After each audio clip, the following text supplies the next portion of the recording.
Bonjour, aujourd'hui nous allons parler d'un crossover d'une marque française. Vous saurez précisément lequel après ce générique.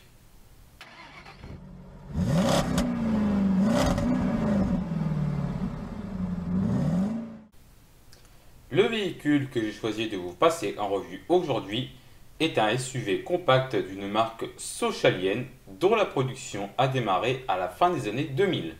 Bien sûr, nous allons parler de la première génération du Peugeot 3008.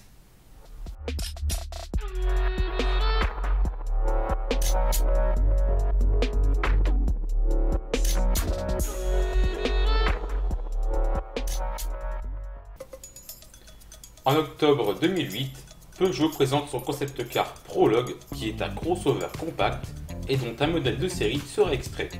Et ce modèle de série, c'est le Peugeot 3008, dont la commercialisation débutera au mois d'avril 2009 en Europe. Au niveau du design, le 3008 reprend beaucoup les codes stylistiques de Peugeot à cette époque, c'est-à-dire une face avant affirmée avec une grande calandre chromée et des phares en amande. À l'arrière, on a des feux à la forme originale, mais qui ne plaît pas à tout le monde. Notons que le haillon s'ouvre en deux parties, ce qui est original. À l'intérieur, le 3008 adopte une nouvelle planche de bord. À l'avant, le poste de conduite et la place du passager sont bien séparés grâce à une poignée située à côté du levier de vitesse. Celui-ci est placé assez haut et la console centrale, quant à elle, est légèrement inclinée. On notera que la qualité de finition et des assemblages est assez bonne, sans toutefois être parfaite. En septembre 2013, c'est l'heure du restylage pour ce SUV. Il arbore une nouvelle face avant assez ressemblante à celle des modèles Peugeot produits à cette époque. À l'arrière, les feux sont légèrement modifiés. Le 3008 de première génération achèvera sa carrière fin 2016. Avec près de 900 000 exemplaires vendus, il a été un succès commercial pour Peugeot qui a réussi son pari de se faire une place dans un segment en plein développement. Il sera remplacé par le 3008 de seconde génération. Passons aux caractéristiques techniques. Ce SUV est assez compact puisqu'il fait 4,36 m de long, environ 1,84 m de large et 1,64 m de haut. Le 3008 est une traction. La transmission intégrale fut uniquement montée sur la version hybride. Le moteur est placé en position transversale avant. À l'avant, on a des suspensions McPherson et à l'arrière, nous avons droit à un essieu semi-rigide à barre de torsion. Ce crossover a un poids correct pour sa catégorie, avec une moyenne légèrement supérieure à 1,4 tonne. Nous allons maintenant lister les motorisations de ce 3008. Tout d'abord, en essence. L'entrée et le milieu de gamme sont fournis par un 4 cylindres 16 soupapes atmosphériques 1,6 litre VTI de 120 chevaux qui sera remplacé courant 2014 par un 3 cylindres tout soupape turbo-compressé 1 litre de PureTech développant 130 chevaux. Le reste de la gamme bénéficie du 1,6 litre THP dans deux versions Ford de 156 et 165 chevaux. Ensuite, les diesels. On eut d'abord droit au 1,6 litre HDI 16 soupapes de 110 chevaux qui fut remplacé par une version HDI ou IHDI de 8 soupapes développant 112 puis 115 chevaux, bénéficiant d'un alterno démarreur si ce sont des IHDI. Ils seront remplacés par le 1,6 litre Blue HDI de 120 chevaux en 2014. Sinon, on a également droit à un 2 litres HDI 16 soupapes Ford de 150 et 163 chevaux, et ces deux dernières motorisations furent remplacées plus tard par un moteur de même cylindrée développant 160 chevaux. On notera que le 3008 bénéficiera de la première motorisation hybride diesel au monde. Il s'agit du 2 litres HDI de 163 chevaux couplé à un moteur électrique de 37 chevaux pour une puissance cumulée s'élevant à 200 chevaux. Cette version se nomme Hybrid 4 et fut proposée en transmission intégrale. Maintenant, les boîtes de vitesse.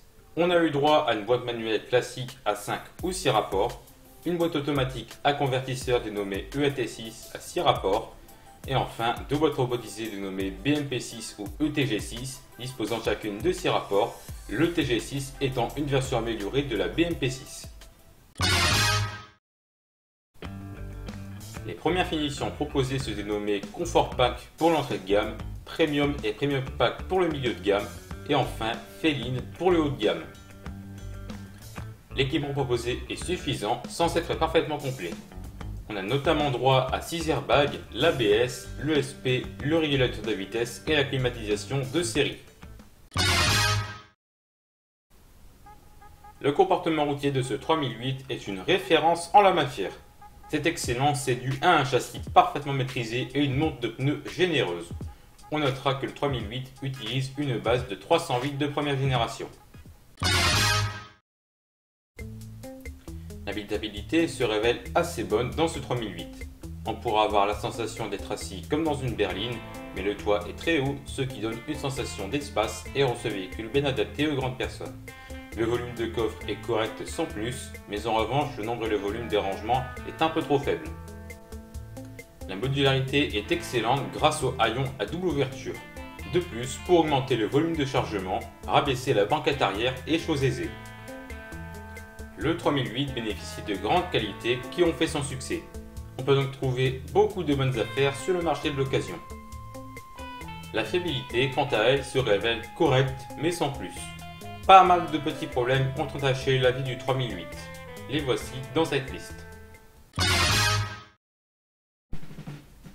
Tout d'abord, les moteurs.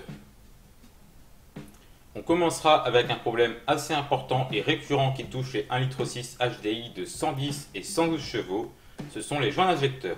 S'ils fuient, des suies peuvent alors se déposer dans l'huile moteur.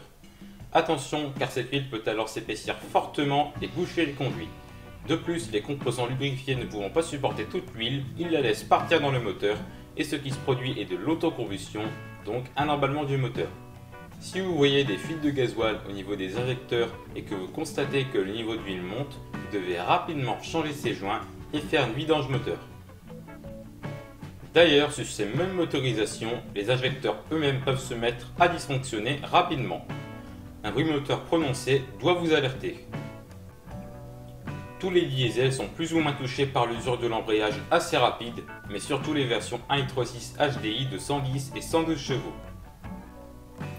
Le 1,6 HDI de 110 chevaux a connu de nombreux problèmes au niveau du volant moteur et du turbocompresseur. Le filtre à particules a également une forte tendance à se colmater si on ne monte pas assez souvent dans les tours.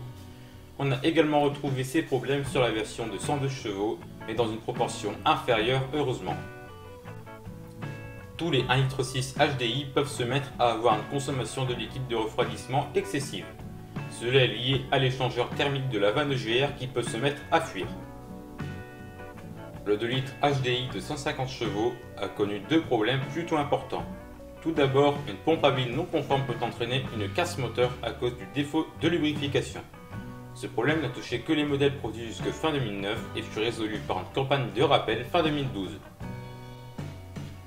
Le deuxième problème se situe au niveau de la distribution qui peut se révéler bruyante et qui peut, à l'extrême, se décaler. Tout ceci n'a touché que quelques modèles sur lesquels il a fallu remplacer la courroie ainsi que le galet tendeur. Sur les versions hybrides, les batteries peuvent perdre une très grande partie de leur capacité avec le temps qui passe et l'hybridation devient alors quasiment impossible.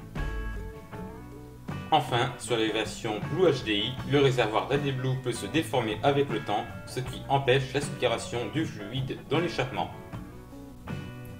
Les moteurs essence ne sont malheureusement pas épargnés par les soucis. Tout d'abord, le 1,6 litre VTI de 120 chevaux a connu quelques problèmes de consommation d'huile. Des surchauffes moteurs ont également été signalés à cause de l'échangeur RO parfois défectueux.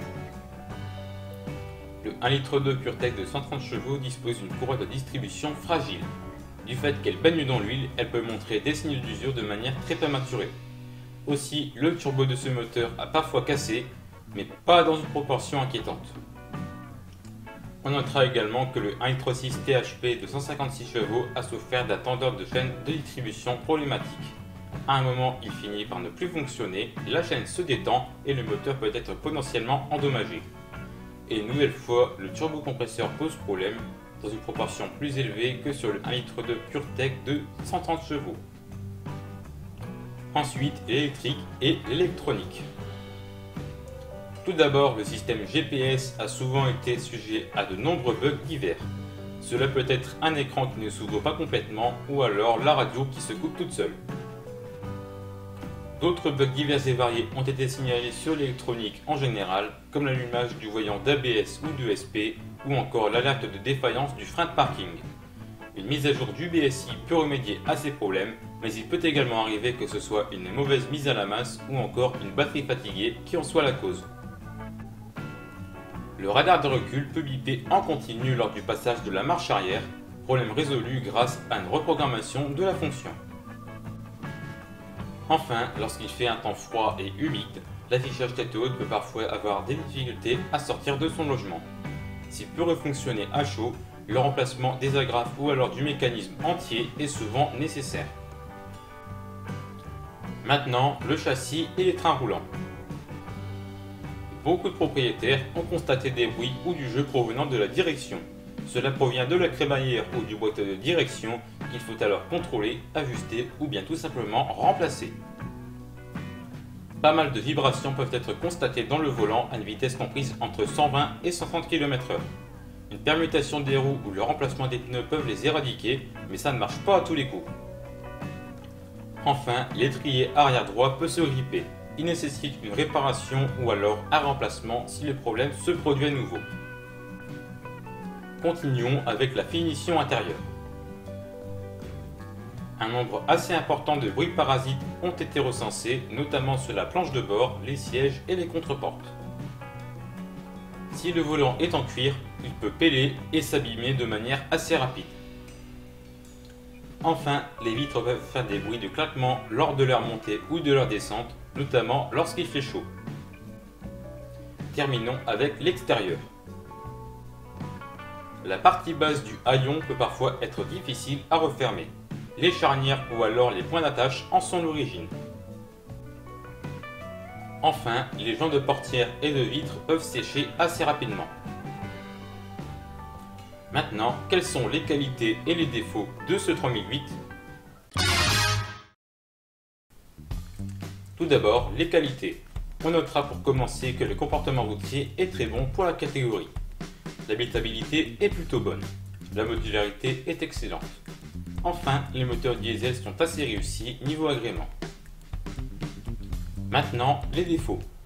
On regrettera que le nombre et le volume de rangement est assez faible. La boîte robotisée BM6 a un assez mauvais agrément. Enfin, la console centrale pailletée ne rend pas bien du tout sur un modèle de ce type. Quels sont les moteurs à privilégier ? Tout d'abord, en essence, vous devrez privilégier le 1,6 litre THP de 165 chevaux. Ce moteur pourra rendre le 3008 presque sportif tout en ayant une consommation à peu près raisonnable. De plus, c'est un moteur relativement fiable. En diesel maintenant, les moyens budget devront privilégier le 1,6 litre HDI 8 soupapes de 112 chevaux. Si les chiffres ne font pas tourner les têtes, en réalité ce bloc sera bien suffisant pour emmener votre 3008 aux limites autorisées qui, je vous le rappelle, sont de 130 km/h. En plus, c'est un moteur sobre et plus fiable que le 110 chevaux qui le remplace, même si ce n'est pas le meilleur dans ce domaine. Les budgets plus élevés pourront préférer le 2 litres HDI de 150 ou 160 chevaux. Avec un de ces deux blocs, votre 3008 gagnera encore plus en polyvalence. De plus, on notera une consommation assez raisonnable et la fiabilité est très bonne du fait que ces moteurs partagent une base commune utilisée depuis 1998 et améliorée sans cesse depuis. Et maintenant, quels sont les moteurs à éviter ? En essence pour commencer, vous devrez éviter le 1,6 litre VTI de 120 chevaux. S'il bénéficie d'une puissance assez correcte, le fait que ce moteur soit atmosphérique le rend très limite pour le 3008. En plus du fait qu'il n'y ait pas de turbo, le couple est faible et haut perché dans les tours, ce qui pourra faire grimper la consommation qui est déjà assez élevée. Et en diesel maintenant, vous devrez éviter le 1,6 litre HDI de 110 chevaux. Sa puissance et son couple ne sont pas le problème, sa consommation est également raisonnable. Mais on ne recommandera pas ce moteur du fait que sa fiabilité est très moyenne. En plus, il n'est éligible qu'à la vignette Critère 3 alors que la version de 112 chevaux bénéficie de la Critère 2 qui est actuellement la meilleure vignette pour un diesel. Et maintenant, le bonus. Quel serait mon choix ? Mon choix personnel se tournerait vers un exemplaire monté avec le 1,6 L HDI de 112 chevaux. Ce moteur serait pour moi parfaitement adapté car je ne cherche pas la puissance d'une Ferrari. En plus, il est assez sobre. En revanche, vu que ce n'est pas le moteur le plus fiable, je veillerai à bien respecter les préconisations d'entretien et à régulièrement faire un tour sous le capot. Et pour finir, vous savez que j'aime le diesel, c'est donc cette version que je prendrai en priorité.